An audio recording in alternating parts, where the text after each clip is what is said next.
الحمد لله نحمده ونستعينه ونستغفره ونؤمن به ونتوكل عليه ونعوذ بالله من شرور أنفسنا ومن سيئات أعمالنا من يهده الله فلا مضل له ومن يضلله فلا هادي له ونشهد أن لا إله إلا الله وحده لا شريك له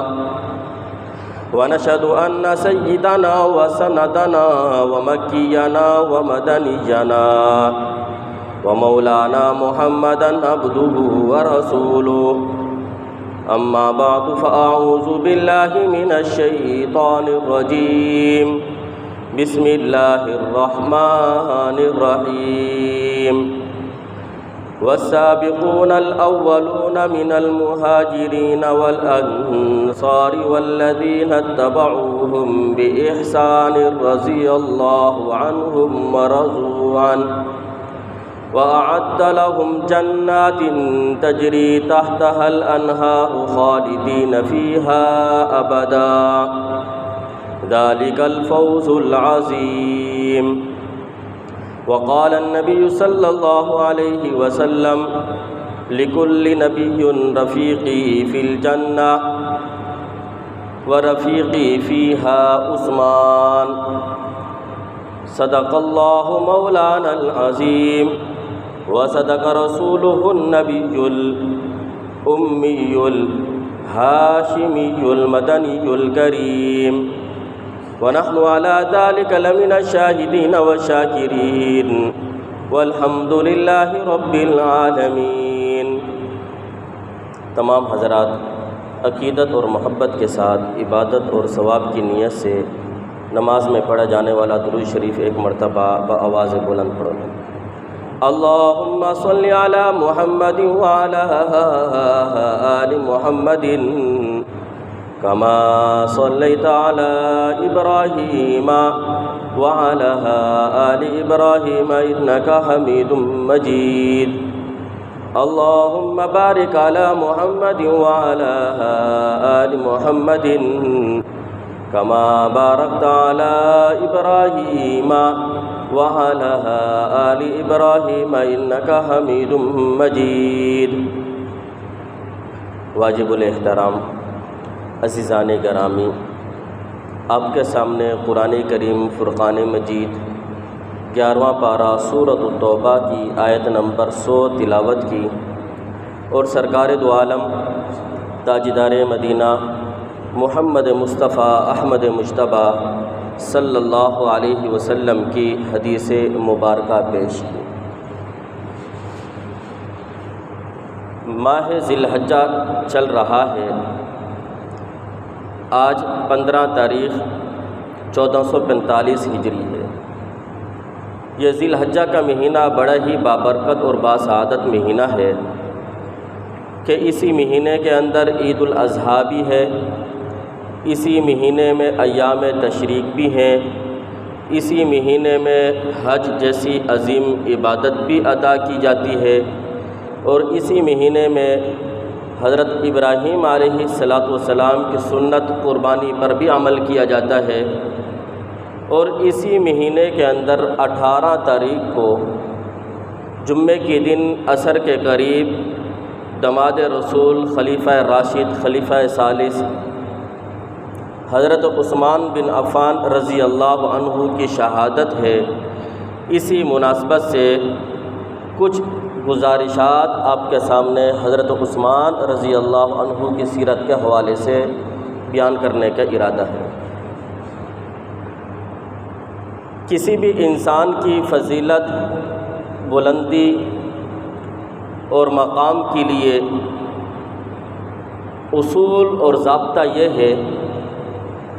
جو اللہ تعالیٰ نے قرآن کریم کے اندر بیان کیا، وہ ہے ایمان اور ہدایت۔ اگر کسی شخص کے اندر ایمان کی دولت ہے، ایمان کی نعمت ہے، ہدایت کی نعمت ہے، اللہ رب العزت کہ ہاں اس کا مقام، اس کی عظمت، اس کی بلندی اور اس کا مقام بلند ہو جاتا ہے۔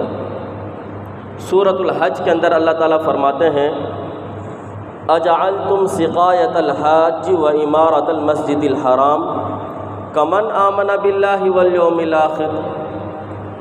کہ ایک طرف وہ لوگ ہیں جو نیکی کے کام کے اندر بڑھ چڑھ کر حصہ لے رہے ہیں، پیاسوں کو پانی پلاتے ہیں، بھوکوں کو کھانا کھلاتے ہیں، مسجد کی تعمیر بھی کر رہے ہیں، بیت اللہ کی بھی تعمیر کر رہے ہیں، ہر اچھے کام کر رہے ہیں، لیکن ان کے اندر ایمان کی دولت نہیں ہے، ایمان کی نعمت نہیں ہے، اس نعمت سے وہ محروم ہیں، کام اچھے ہیں۔ دوسری طرف جو رسول اللہ صلی اللہ علیہ وسلم پر ایمان لے آیا، اللہ پر ایمان لے آیا، قیامت کے دن پر ایمان لے آیا، تو اللہ تعالیٰ فرماتے ہیں کہ ایسے دو آدمی جو صاحب ایمان ہے اور دوسری طرف صاحب ایمان نہیں، اگرچہ اس کے اعمال بڑے اچھے ہیں، عمدہ کام کر رہا ہے، یہ دونوں مرتے کے بے اعتبار سے، یہ دونوں فضیلت کے اعتبار سے برابر نہیں ہو سکتے۔ فضیلت اور مقام اور مرتبہ اللہ کے ہاں صاحب ایمان کا ہے۔ تو پتہ چلا سب سے پہلی سیڑھی وہ ایمان کی ہے،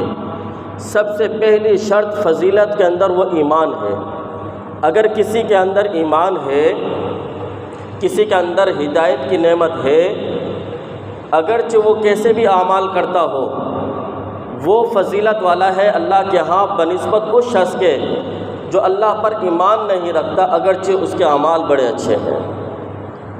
تو پتہ چلا کہ سب سے پہلی سیڑھی، سب سے پہلی شرط وہ فضیلت کے اعتبار سے وہ ایمان ہے۔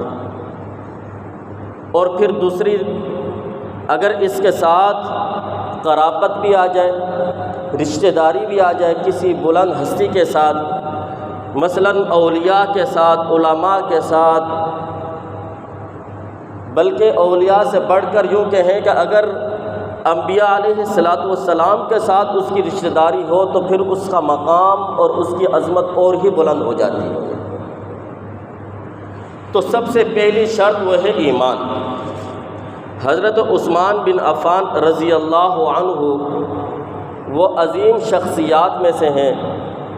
جن کے بارے میں اللہ تعالیٰ نے کہا السابقون الاولون کے جو مصداق بنتے ہیں، سب سے پہلے ایمان لانے والے، حضرت عثمان رضی اللہ عنہ ان میں سے ہیں۔ حضرت عثمان رضی اللہ عنہ کے اندر پہلی صفت جو عظمت کی ہے وہ ہے ایمان۔ الحمدللہ ہم بھی مومن ہیں، ہم بھی مسلمان ہیں، ہم نے بھی کلمہ پڑھا ہے، لیکن میرے اور آپ کے ایمان میں اور حضرت عثمان رضی اللہ عنہ کے ایمان میں بھی بڑا فرق ہے۔ وہ شخصیات جنہوں نے نبی اکرم صلی اللہ علیہ وسلم کے سامنے کھڑے ہو کر کلمہ پڑھا ہو، پھر ان کا مقام اور ان کی عظمت تو اور ہی بلند ہو جاتی ہے۔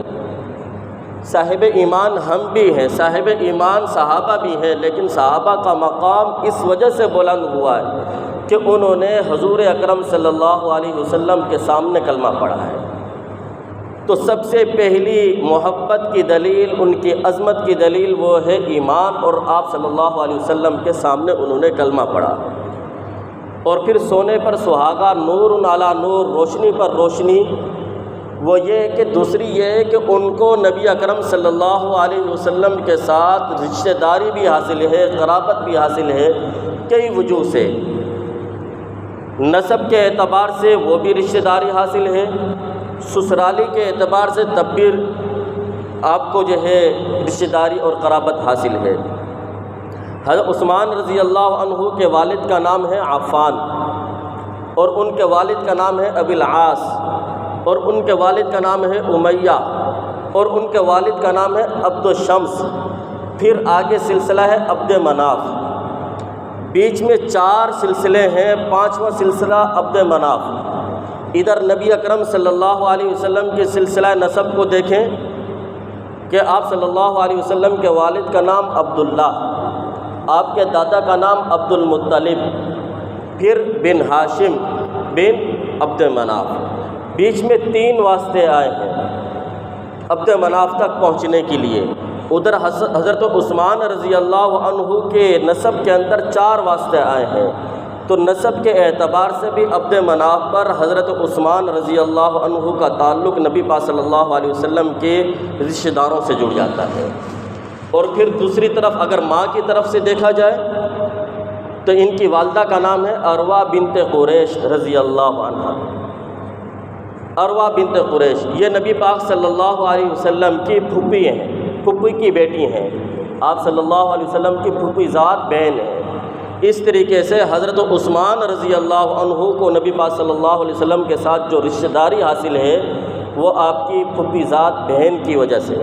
تو ان کے بیٹے ہیں۔ تو یہ ہے رشتہ داری قرابت حاصل ہوئی آپ صلی اللہ علیہ وسلم کے ساتھ، تو ایک تو ایمان کی وجہ سے آپ کو فضیلت حاصل ہے اور ایک قرابت اور رشتہ داری کی وجہ سے۔ اگر ایمان نہیں صرف قرابت اور رشتہ داری ہے تو وہ بھی مفید نہیں ہے، صرف قرابت اور رشتہ داری یہ مفید نہیں ہے۔ حضرت نوح علیہ السلام اور ان کے بیٹے کو دیکھ لیجیے آپ کہ قرابت اور رشتہ داری ہے لیکن ایمان نہیں ہے، تو ایسی قرابت اور رشتہ داری مفید نہیں۔ حضرت لوط علیہ السلام کی بیوی کو دیکھ لیجئے، قرابت اور رشتہ داری ہے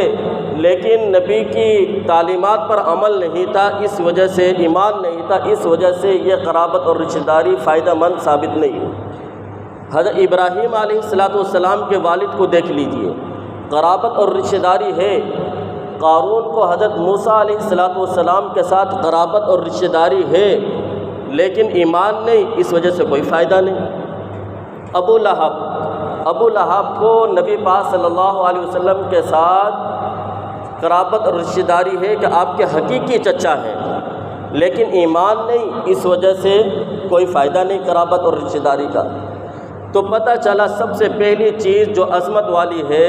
وہ ہے ایمان، اور حضرت عثمان رضی اللہ عنہ پھر ان صحابہ میں سے ہیں جو سب سے پہلے نبی پاک صلی اللہ علیہ وسلم پر ایمان لے کر آئے۔ اور پھر دوسری وجہ آپ کی فضیلت اور آپ کے مقام اور بلندی کی وہ یہ ہے کہ آپ کو قرابت بھی حاصل ہے نسب کے اعتبار سے،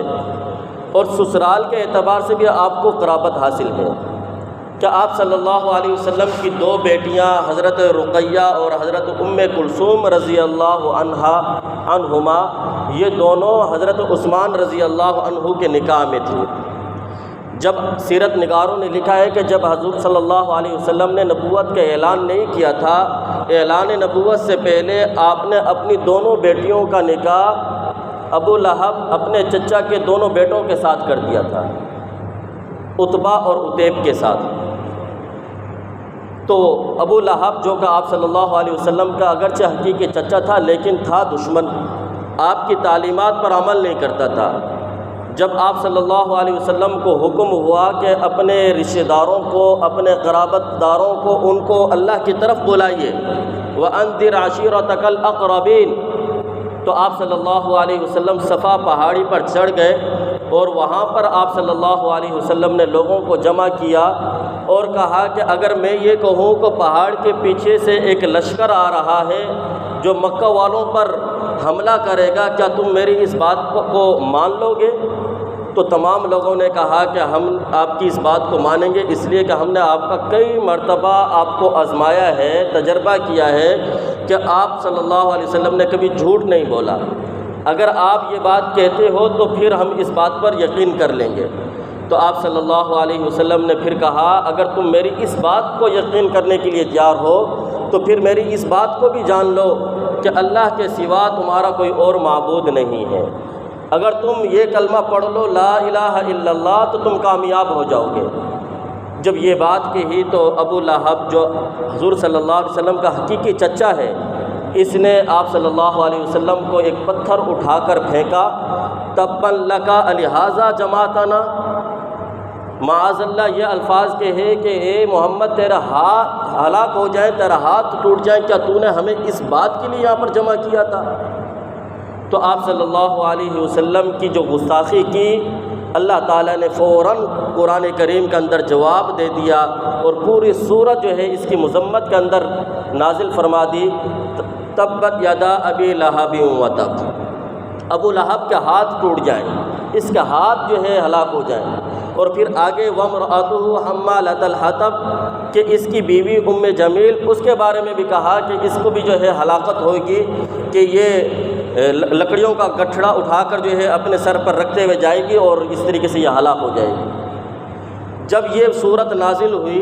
تو یہ اور بھی زیادہ دشمن بن گئے، تو انہوں نے اپنے بیٹوں کو کہا کہ آج کے بعد اگر تمہیں ہمارے گھر کے اندر رہنا ہے تو محمد کی بیٹیوں کو تمہیں طلاق دینی پڑے گی۔ اگر تم یہ چاہتے ہو کہ ہم تمہارے ماں باپ ہیں تو تمہیں محمد کی بیٹیوں کو طلاق دینی پڑے گی۔ تو انہوں نے آپ صلی اللہ علیہ وسلم کی بیٹیوں کو طلاق دے دی۔ جب طلاق ہو گئی تو آپ صلی اللہ علیہ وسلم نے اپنی بیٹیوں کو تسلی دی کہ آپ کو پریشان ہونے کی ضرورت نہیں ہے، اللہ رب العزت نے تمہارے لیے بہترین رشتوں کا انتخاب کیا ہے۔ اور پھر آپ صلی اللہ علیہ وسلم نے حضرت رقیہ رضی اللہ عنہا کا نکاح حضرت عثمان رضی اللہ عنہ کے ساتھ کر دیا۔ اور پھر نکاح کیسے کیا کہ آپ صلی اللہ علیہ وسلم خود تشریف لے گئے حضرت عثمان رضی اللہ عنہ کے پاس۔ آپ کی شرافت کو دیکھ کر، آپ کی حیا کو دیکھ کر، آپ کے کان، آپ کے بدن، آپ کے جسم کو دیکھ کر کہ یہ آپ کی سخاوت کو دیکھ کر کہ اتنا شریف انسان، اتنا شریف لڑکا ہے، تو آپ صلی اللہ علیہ وسلم نے کہا کہ میں یہ چاہتا ہوں کہ اپنی بیٹی آپ کے نکاح میں دینا چاہتا ہوں، کیا تم اس نکاح کو قبول کرتے ہو؟ تو آپ صلی اللہ علیہ وسلم نے خود جا کر نکاح کا پیغام دیا ہے۔ اللہ تعالیٰ نے قرآن کریم میں فرمایا لَقَدْ كَانَ لَكُمْ فِي رَسُولِ اللَّهِ أُسْوَةٌ حَسَنَةٌ، نبی اکرم صلی اللہ علیہ وسلم کی زندگی تمہارے لیے بہترین نمونہ ہے۔ اگر ہم یہ چاہتے ہیں کہ دنیا کے اندر ہم تمام پریشانیوں سے بچ جائیں تو ہم حضور صلی اللہ علیہ وسلم کے اس اسوہ حسنہ کو دیکھیں کہ آپ صلی اللہ علیہ وسلم کس طریقے سے خود چل کر جا رہے ہیں، نکاح کا پیغام دے رہے ہیں اپنی بیٹی کے لیے۔ آج ہمارے ہاں رواج یہ ہو گیا کہ ہمیں پتہ ہوتا ہے کہ فلاں کا لڑکا اچھا ہے، شریف ہے، اگرچہ کمانے والا کم ہے، لیکن اس کی امانت، اس کی دیانت، اس کے اخلاق اور اس کے جو ہے کردار کو دیکھ کر ہم بھی مانتے ہیں کہ یہ اچھا لڑکا ہے۔ لیکن معاشرے کے اس آر کی وجہ سے کہ لوگ کیا کہیں گے، خود اپنی بیٹی کا پیغام دے رہا ہے، پھر اس کا نتیجہ کیا ہوتا ہے؟ بیٹیاں بیٹھی رہتی ہیں، بوڑھی ہو جاتی ہیں، عمر بڑھ جاتی ہے، پھر بعد میں پریشان ہوتے ہیں کہ مولانا صاحب پتہ نہیں کس نے کوئی رکاوٹ پیدا کر دی ہے، کس نے جو ہے بندش کروا دی ہے۔ صرف کیا ہے، وہ معاشرے کے اندر جو ہمارے ہاں یہ جو رواج چل گیا ہے، اس رواج کو دیکھ کر ہم اپنی بچیوں کا نکاح کا پیغام خود نہیں بھیجتے۔ تو آپ صلی اللہ علیہ وسلم نے خود اپنی بیٹی کا نکاح، حضرت رقیہ کا نکاح حضرت عثمان رضی اللہ عنہ کے ساتھ کیا ہے۔ تو اس طریقے سے آپ صلی اللہ علیہ وسلم کے ساتھ بھی رشتہ داری حاصل ہے حضرت عثمان رضی اللہ عنہ کو۔ اور پھر جب غزوہ بدر کے لیے سن 2 ہجری کے اندر آپ صلی اللہ علیہ وسلم تشریف لے جانے لگے تو حضرت عثمان رضی اللہ عنہ کو کہا کہ آپ کی بیوی، میری بیٹی بیمار ہے، تو آپ یہیں پر رکیں، ان کی دیکھ بھال کریں، آپ کو جہاد میں جانے کا ثواب مل جائے گا۔ تو آپ صلی اللہ علیہ وسلم غزوہ بدر کے لیے تشریف لے گئے۔ جب واپس تشریف لائے تو پتہ چلا کہ آپ صلی اللہ علیہ وسلم کی بیٹی حضرت رقیہ کا انتقال ہو گیا تھا۔ کچھ دنوں کے بعد حضرت عثمان رضی اللہ عنہ کو دیکھا کہ وہ پریشان سے ہیں، پوچھا کہ کیوں؟ تو حضرت عثمان رضی اللہ عنہ فرمانے لگے کہ اللہ کے رسول صلی اللہ علیہ وسلم، مجھے ایک نسبت یہ بھی حاصل تھی کہ میں آپ کا داماد ہوں، آپ کی بیٹی کا انتقال ہو گیا، قیامت کے دن پتہ نہیں کس نام سے پکارا جاؤں گا۔ تو آپ صلی اللہ علیہ وسلم نے فرمایا کہ عثمان پریشان نہ ہو، میری دوسری بیٹی ام کلثوم، اس کا نکاح بھی میں تمہارے ساتھ کر دیتا ہوں۔ آج بڑا عجیب دور چل رہا ہے، فتنوں کا دور ہے، یہ موبائل کا دور ہے، ٹیکنالوجی کا دور ہے۔ لوگ اتنا زیادہ ممبر پر نہیں سنتے جتنا زیادہ موبائلوں پر سن رہے ہیں، اور کئی طرح کے لوگ جو ہے وہاں پر گفتگو کر رہے ہوتے ہیں۔ کوئی حضرت صحابہ اکرام رضوان اللہ علیہم اجمعین کے بارے میں پتہ نہیں کیا کیا باتیں کر رہے ہیں، کوئی ان کو غاصب کہہ رہا ہے، کوئی ان کو یہ کہہ رہا ہے کہ انہوں نے جو ہے زبردستی جو ہے خلافت پر قبضہ کر لیا تھا، کوئی کہہ رہا ہے کہ اس طرح ہو گیا تھا۔ میں آپ سے پوچھنا چاہتا ہوں کہ اگر آپ اپنی بیٹی کسی کے نکاح میں دے دیں تو ہو سکتا ہے کہ پہلے آپ کو تحقیقات نہ ہو، جب بیٹی دے دی تو بعد میں تو پتہ چل جائے، بیٹی آ کر بتا دیتی ہے کہ اس لڑکے کے اندر یہ خامی تھی، یہ مسئلہ تھا، تو بتاؤ آپ دوسری بیٹی اس کو دینے کے لیے تیار ہو اگر اس کے اندر یہ چیزیں ہوں، برائیاں ہوں؟ نہیں۔ تو عثمان رضی اللہ عنہ وہ شخصیت ہیں جن کو نبی پاک صلی اللہ علیہ وسلم نے اپنی 2 بیٹیاں نکاح میں دے دی ہیں۔ اگر ان کے کردار کے اندر، ان کے اخلاق کے اندر، ان کے عادات کے اندر اگر کوئی اس طرح کی خرابی ہوتی تو حضرت آپ صلی اللہ علیہ وسلم اپنی دوسری بیٹی ان کو نکاح میں نہ دیتے۔ اس لیے حضرت عثمان رضی اللہ عنہ کے ساتھ ہمیں عقیدت بھی ہونی چاہیے، محبت بھی ہونی چاہیے، اور تمام صحابہ اکرام رضوان اللہ علیہم اجمعین سے ہمیں محبت کرنی چاہیے، اور ایسے لوگوں سے اپنا آپ کو بچانا چاہیے جو صحابہ کے بارے میں غلط باتیں کرتے ہوں، جو ہمارے کو صحابہ سے دور کرنے کا سبب بنتے ہوں۔